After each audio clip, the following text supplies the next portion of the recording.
El siguiente chiste es sobre una señora que su marido coge el coche, tiene un accidente y luego le dice por Ouija, he llegado bien.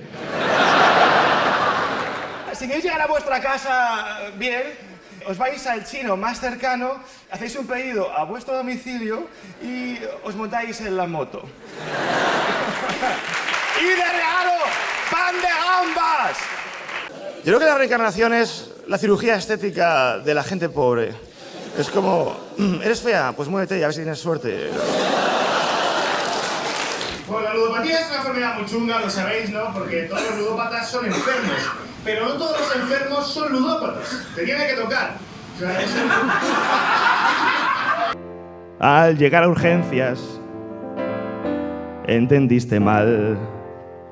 No estoy en planta, estoy vegetal.